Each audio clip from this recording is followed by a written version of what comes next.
Hey, Gen Mex, I know that most of you are maybe of the years when you no longer you have adult kids or you didn't have kids, but it's becoming more and more popular for people with kids to move to Mexico and wonder about school systems and how kids grow up, or move to Mexico and have kids. So that's what this video is about.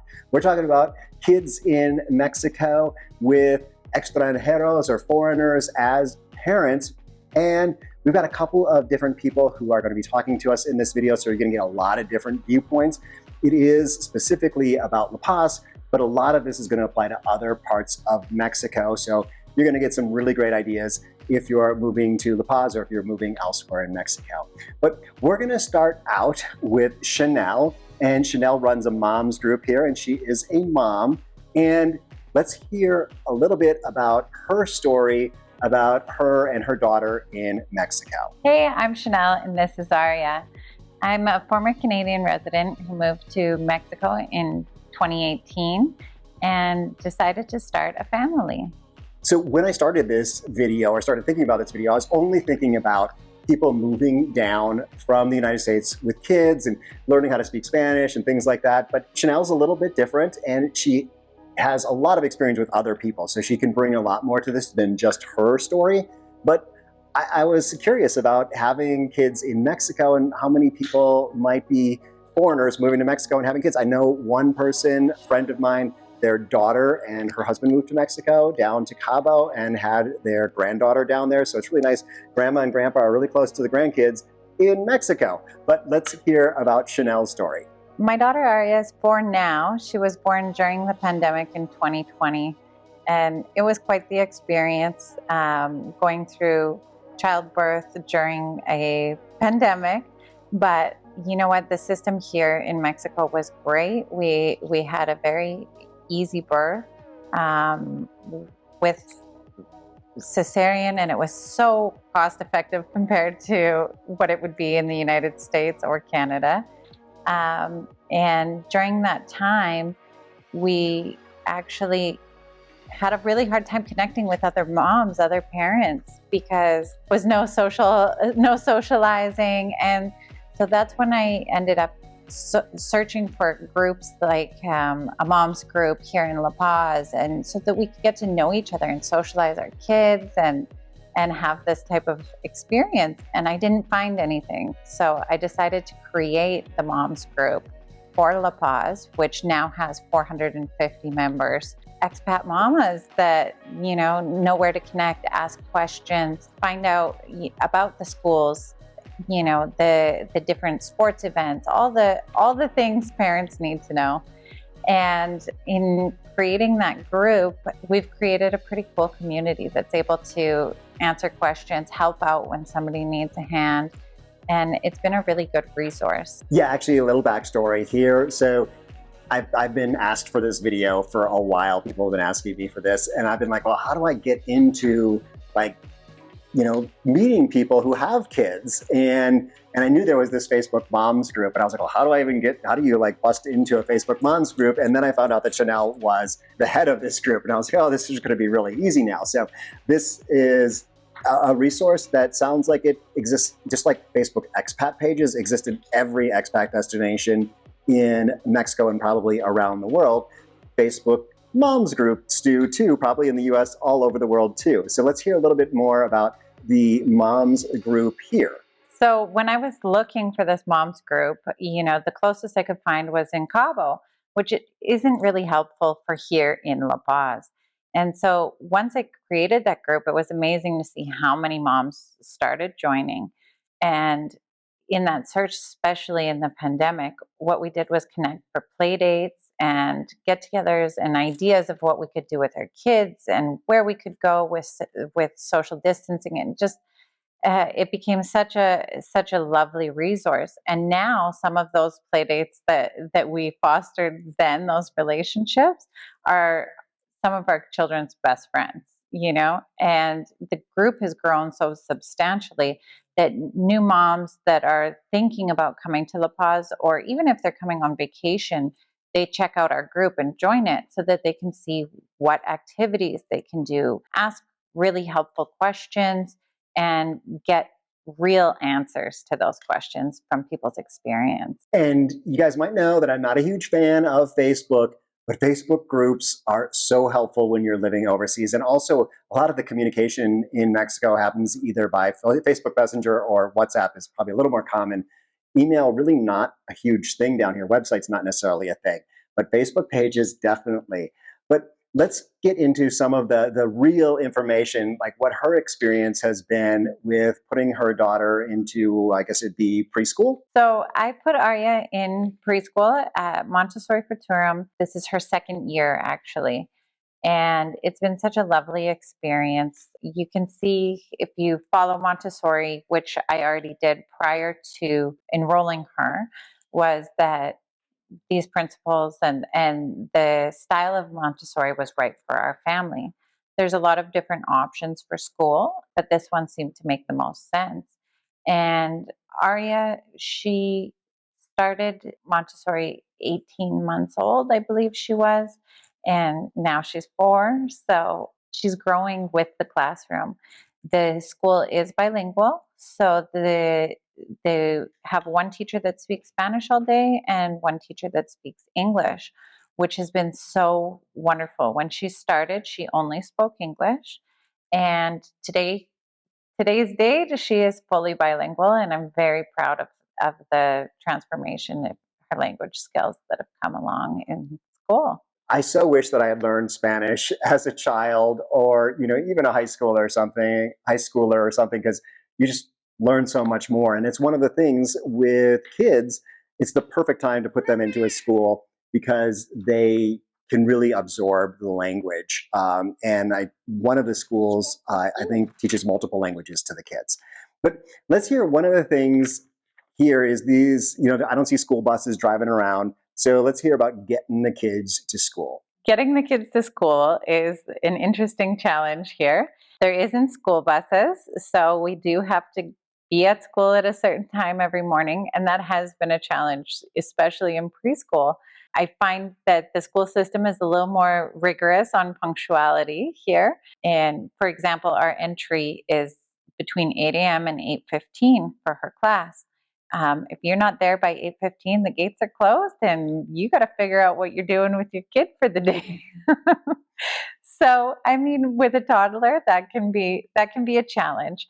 But the actual school system part, the day to day, it runs very smoothly, and I've been very impressed with the way that the teachers communicate with the children, understanding that especially expat children are not necessarily able to understand what is being taught, but they know the methods of how to get children to open up, how to slowly teach them the language and immerse them into the Spanish culture. Yeah, this is actually something I've seen around town, is that there will be long lines, usually in the afternoon. I'm not there at 8 o'clock in the morning in downtown, but there'll be long lines outside the school of cars coming to pick up their kids. And it seems like it's a slightly different system than we have in the US. But let's talk about other things that might be different than down here in school in regards to schools in the US or compared to the US or Canada. So I think those longer lines at the schools you're mentioning there, they're more to do with the private schools. They use it as kind of a security measure here with our kids, which is always nice, but it is a longer process. And I'd say some of the differences between schools in the United States, Canada, and Mexico is that the school system here, the majority of the schools require uniforms, which is great because it does provide equality and helps reduce bullying in school. But Montessori actually doesn't use uniforms, so we don't have that. But I do know that most of the schools here are subject to uniform, and there are quite a few like regulations, to what you can wear, even in Montessori, no cartoons, etc., just to kind of keep things on an even keel. So I always forget to ask you guys to subscribe. So I'm throwing that here in the middle. If you're not already subscribed, please click that. It would be really helpful for me to grow this channel. And if you're on a TV, you can use this QR code over here, and that'll help you subscribe. Yeah, I see the kids in their uniforms all over the place. I had to wear a uniform in Catholic school. And it is interesting, in terms of everyone looks the same, and so it is more having to do with equality.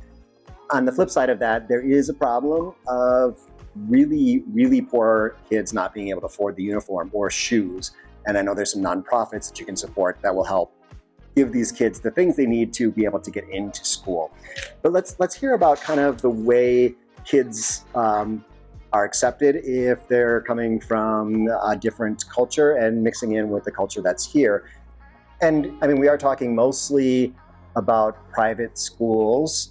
It'd be interesting to know if any of the expats that she knows from the moms group are going to public school. So let's ask that, and then also about the mix between the kids. From what I've seen in the moms group is most of our kids are going to private schools. It is very cost effective here compared to what we would pay in the United States or Canada. For an example, the average tuition is about 4,000 pesos a month, which I believe in dollars is just around $200 a month for private school, which is extremely affordable. And in those private schools, you get good education. Most of them are registered in the International School Board. And generally, if Mexican people can afford the private schools, then they also put their kids in that system, just for a higher level of education. Part of being in Mexico is integrating the culture, the language together, and so it's really amazing to experience how children do not care where you're from, what language you speak. They find a way to communicate with each other. And it's just incredible to watch. It's incredible to see how open children are to, who you are, where you're from. None of that matters. It matters if you can play and have a good time and learn together. And that's been our experience. Some of my daughter's best friends here are locals. So, she just integrated into the system so well. I have talked about in many videos how it is easy to integrate down here with other expats as an adult, but not necessarily integrating with the local community as an adult. So I think if you do have kids, this is an opportunity for you to really get connected in with the local Mexican community, because there's a little bit of a barrier, I think, for adults, because typically our language skills for Spanish are not so great. And a lot of the Mexicans here in La Paz don't speak English. This is Mexico. We shouldn't expect them to, but other areas like maybe Cabo or something, a lot of the parents are going to speak English anyway. But yeah, just a couple of thoughts there. But let's dig into the moms group for kind of other people's experience before we move on to another family that has moved down here with a young child and the kind of the transition. So let's hear about the rest of the moms group. So most of the moms group is, sharing our resources, right? Where, how can I find this? And, I need something. But, one of the most important things that kind of comes up, I would say, is, what do you need, right? To move to Mexico with your child? Well, one very important tip is to make sure you have your child's birth certificate apostilled and translated, so that when you're enrolling in school, and same for their school records, if they're older children, to have their records translated so that they can find the appropriate class and help your child be in the right level. Okay, so let's transition out of school and into just day-to-day life with kids here in Mexico. I know Chanel has a job working for Baja Life Realty, and so let's hear about kind of that work-life balance and work-kid balance, and keeping kids happy. I work as a real estate agent with Baja Life, and I have a hard time sometimes balancing my work life with my child's life. And part of that resource, in that moms group, is being able to find good nannies, help in the home, things like classes for our kids, sports, all of those activities. So there's a ton of activities. People just don't know where to find them. And that's part of this group is, there's American football team. If you have older kids, there's soccer, there's swimming classes, we have a serpentarium you can check out with your kids. We just did an Easter egg hunt, and if you don't know where to find these activities, you're going to think there's nothing to do here with your kids. But that's the whole point of the group, is to help you find those activities. So for those of you who follow this channel, the Serpentarium is where you will find Kat's old iPhone at the bottom of the turtle pond.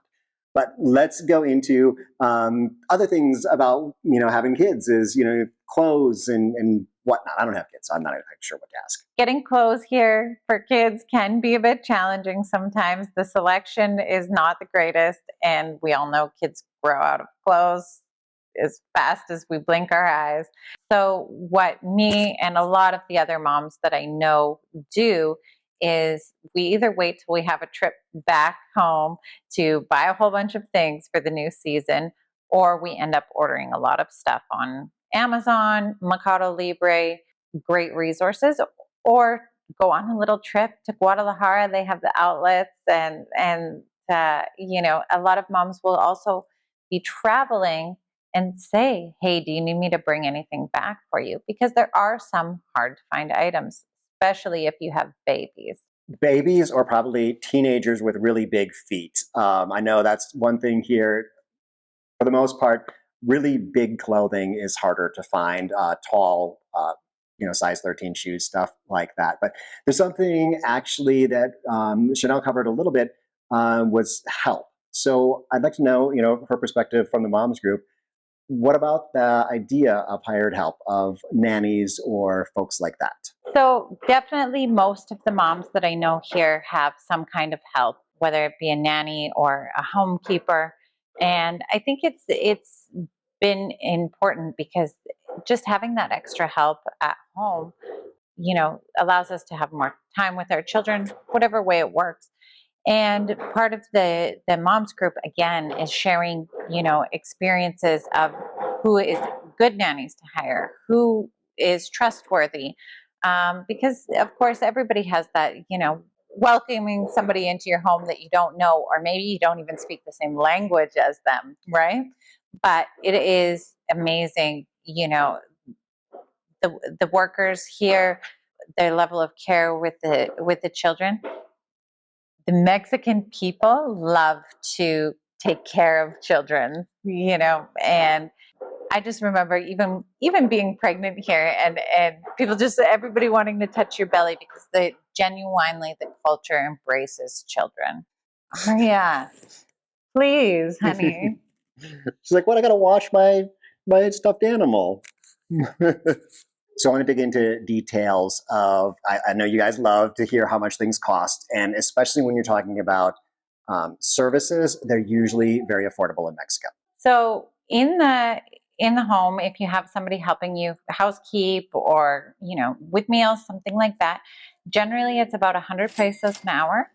And if you have a nanny full time, that runs a monthly salary ranging between 10,000 to 20,000 pesos a month, on what you require, basically. And remember, if you do have full-time employees, there are rules around that, which I don't know the ins and outs of, but it's something to make sure that you get into the details there. But before we move on down the road to visit Matthew, let's hear about how you can join that moms group. I'm sure you can find one anywhere else in Mexico, but if you're thinking about here in La Paz, let's hear how to find the La Paz group specifically. So if you're interested in joining the Mamas group La Paz BCS, either parent can join, but they do have to answer a few questions.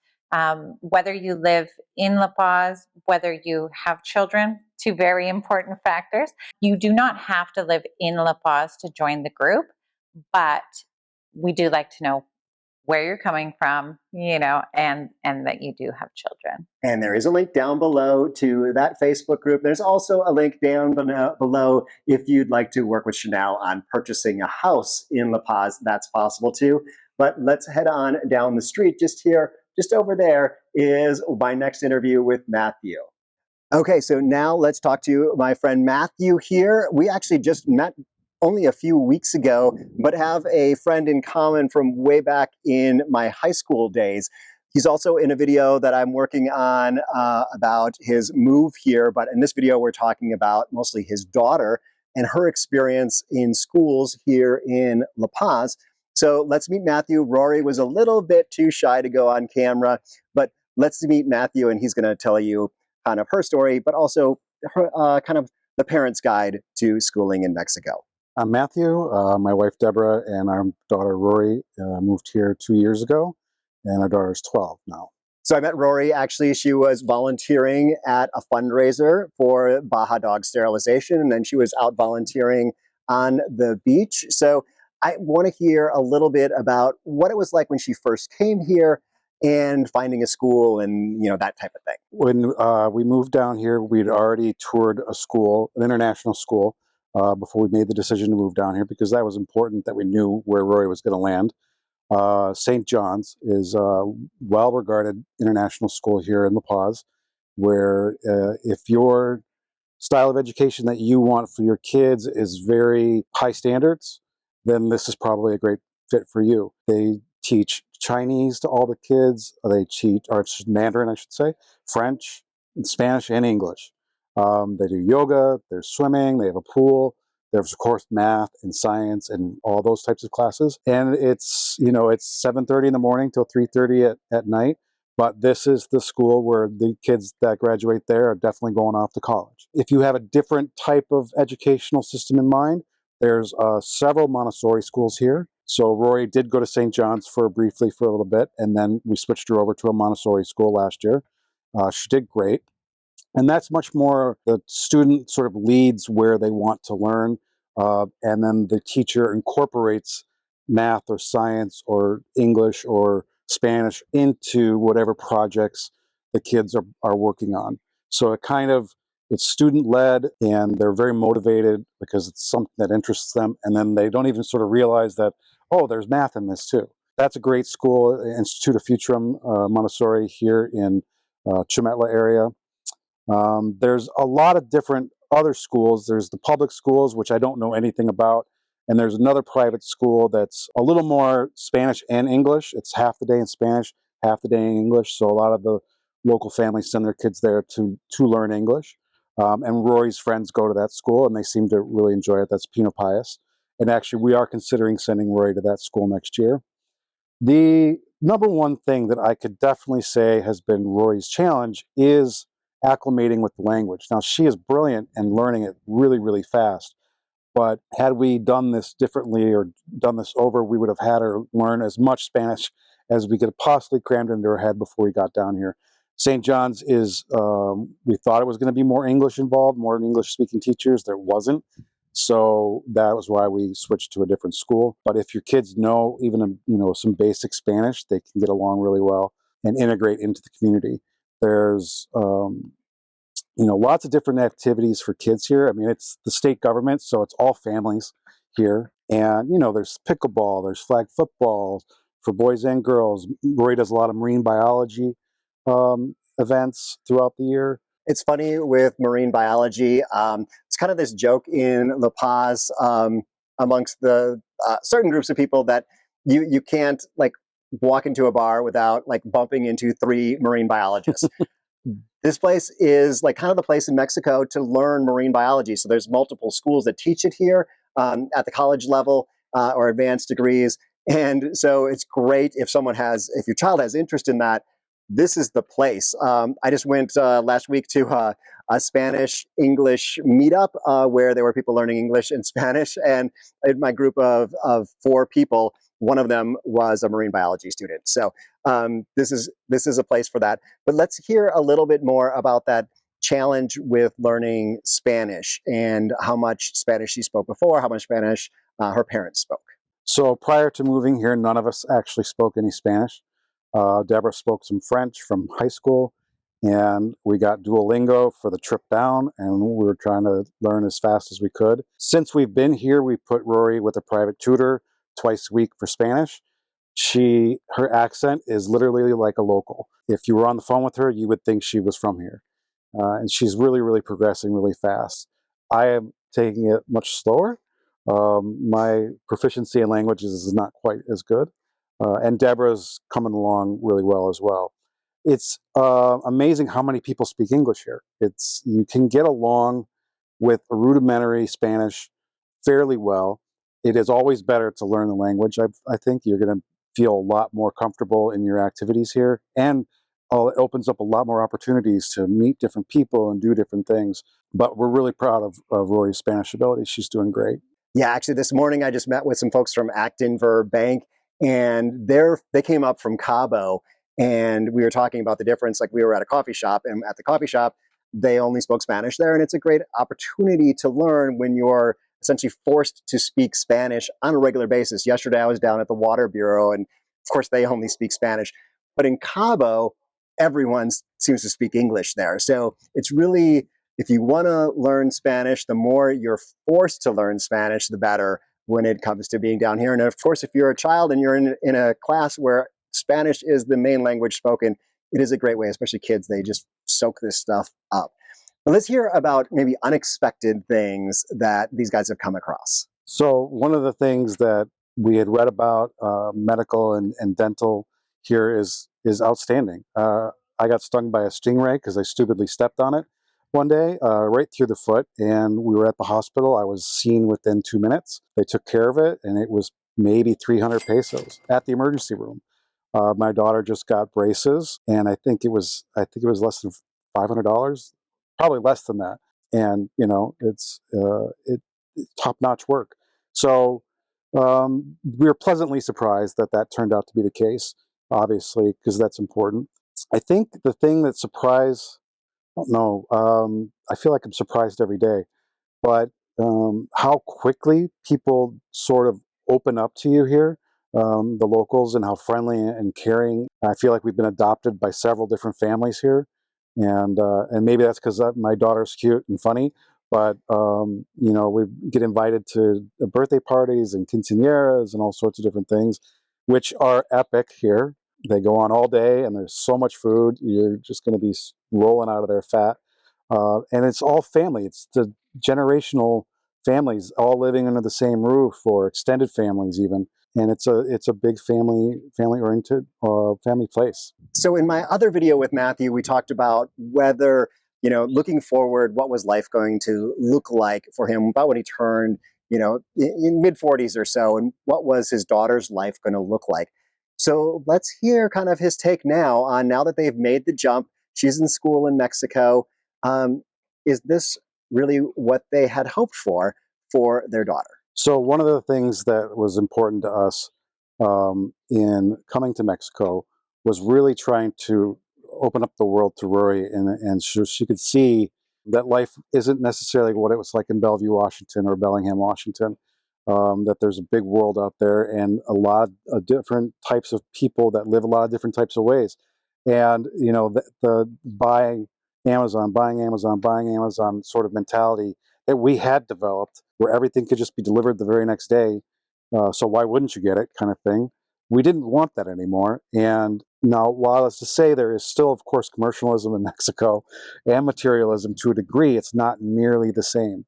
They value different things. They value meals and sitting together and going out with friends and being, with your family, much more than your designer label clothes or, what kind of car you drive or anything like that. And we really are trying to embrace that ourselves. And, as grown-ups trying to change 25 years of commercialism is a challenge, but we're finding it to be very rewarding, and it's much easier down here than it would have been in the States. Okay, so she started at St. John's. She switched over to the Montessori school, and let's hear kind of what's happened next. So Rory did 6th grade at the Montessori school, really flourished.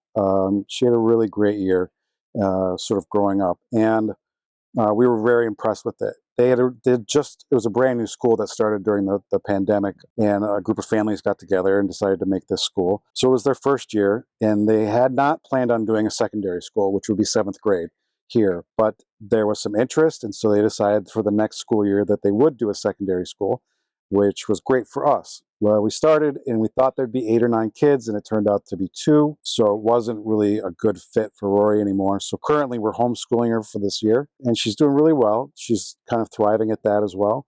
And then we're looking at another international school possibly for next year. Well, I wish Rory the best in that change to a new school next year. Okay, now let's get a couple pieces of helpful advice if you are a parent thinking about bringing your kids down to Mexico. Well, again, the number one thing is the language. The faster and more your kids know of Spanish before you move here, the easier it is to integrate into the full society and then get all the benefits of being here that Mexico has to offer, which is plenty. Same with the parents. There are people here that you and I both know. Blanca helped us tremendously when we moved here.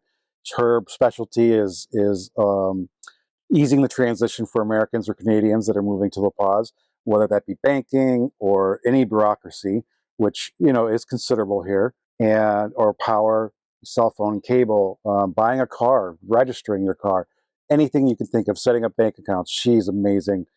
She made this so easy for us to transition. So looking for someone like that, if you're planning on moving to La Paz, is a great idea and totally worth the money. So I wish Rory the best in her future schooling. Now let's go over down to the beach near my house and meet Serrat, who is here, a different story once again. And we're going to be talking with Fernando, his father.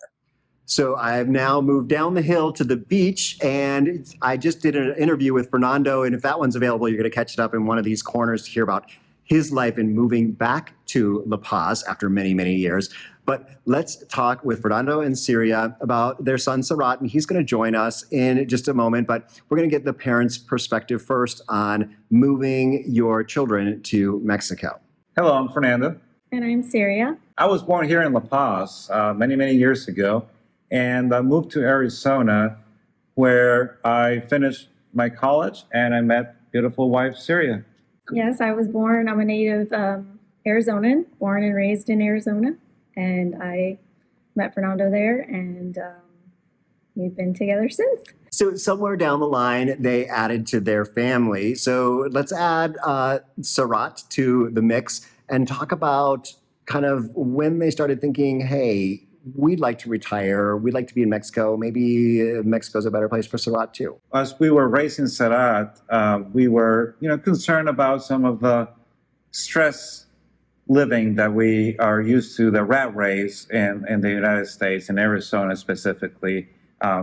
Syria worked full-time, I worked full-time, and towards Serrat's 11th and 12th year, we realized that we were spending less and less time with him, and that is not something we wanted to do, so retirement was something that we started to consider in a more serious way.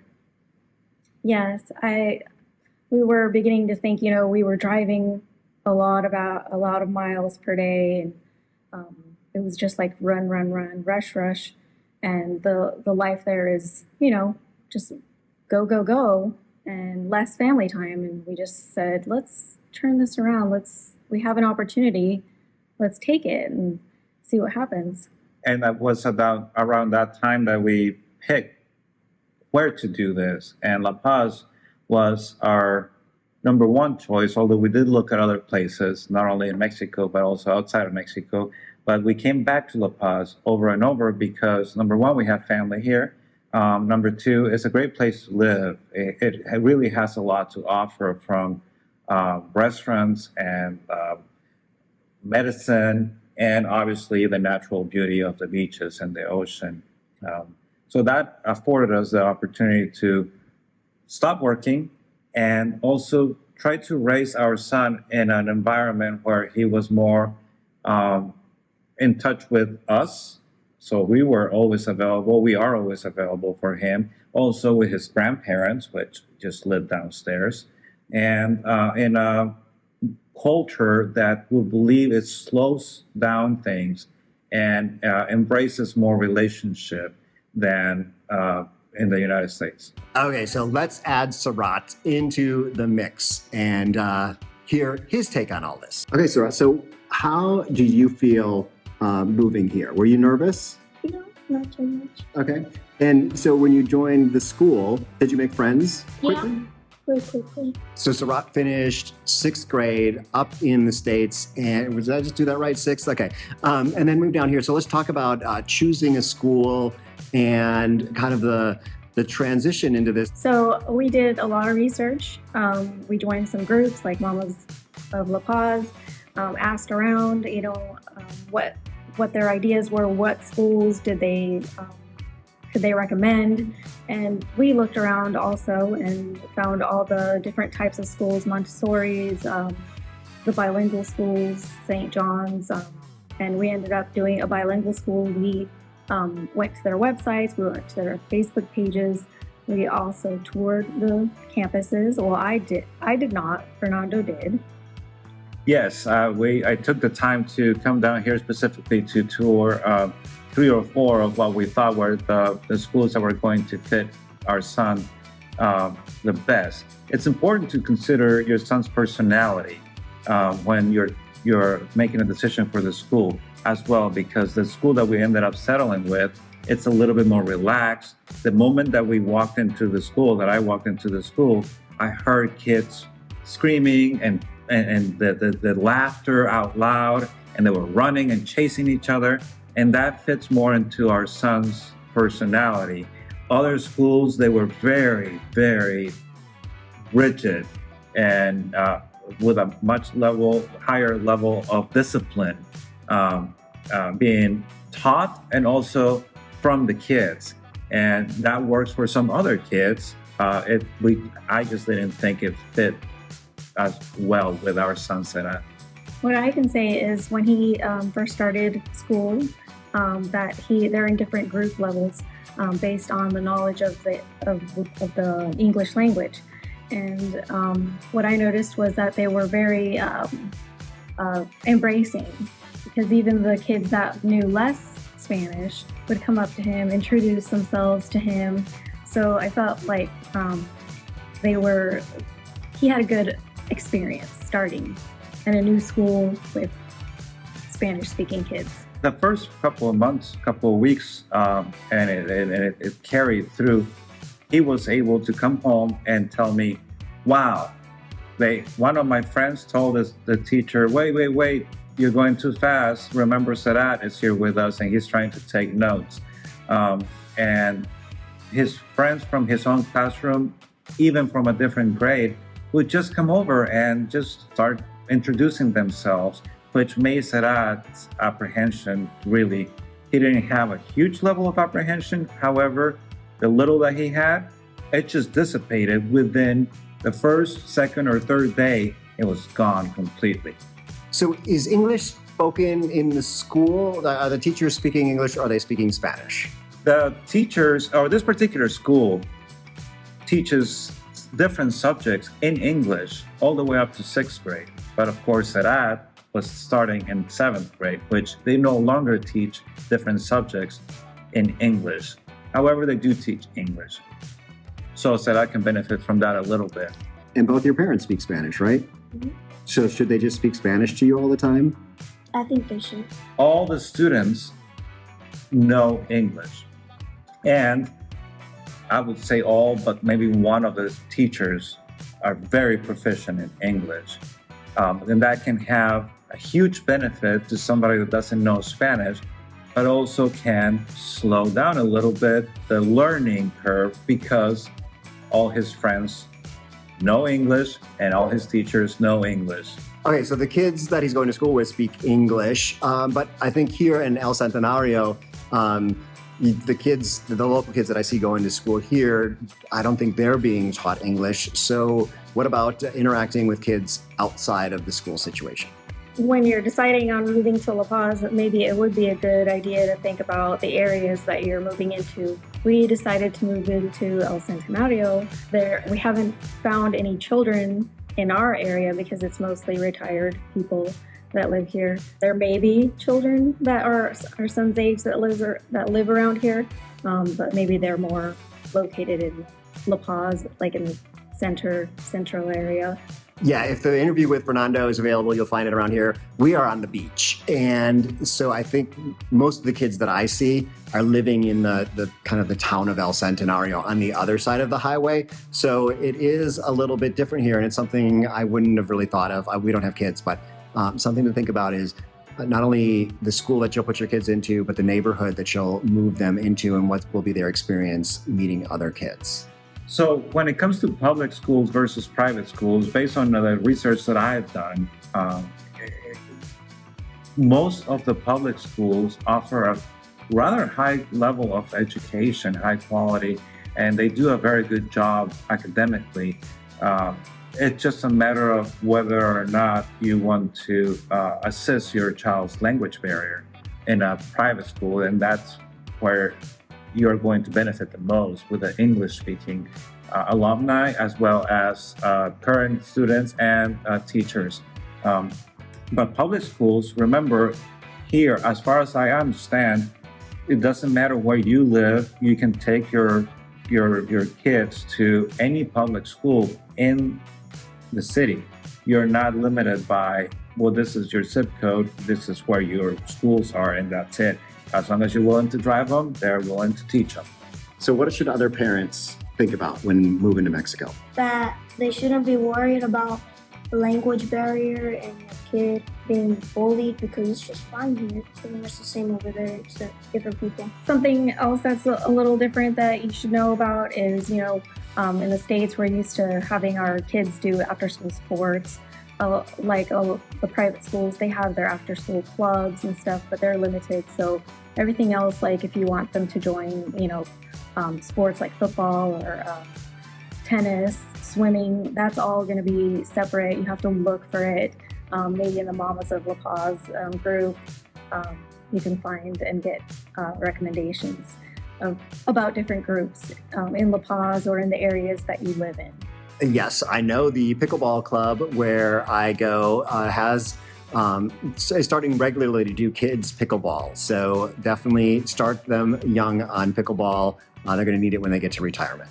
That is if you really don't like your kids. If you like them, you're going to have them practice tennis, as they should, not pickleball. And Fernando clearly hasn't spent enough time at the tennis/pickleball club to know that there's only 3 tennis courts and there's 12 pickleball courts. So, and just last year, I think there were 0 pickleball courts and like 6 tennis courts. So what would your advice be for other kids moving to Mexico? Move to a beach like mine. It's super fun to just live here. It's very easy to make friends here. Awesome. Well, making friends here as a kid, as an adult, it's easier, it seems, than back in the United States. So check out some more videos up here that I've got. If I've got the one with Fernando telling the story of getting here and moving here and the home that they live in with Sarat's grandparents living downstairs, that video will be up here. Otherwise, there'll be other videos from other expats so you can kind of get some inspiration to make the move. Hasta luego.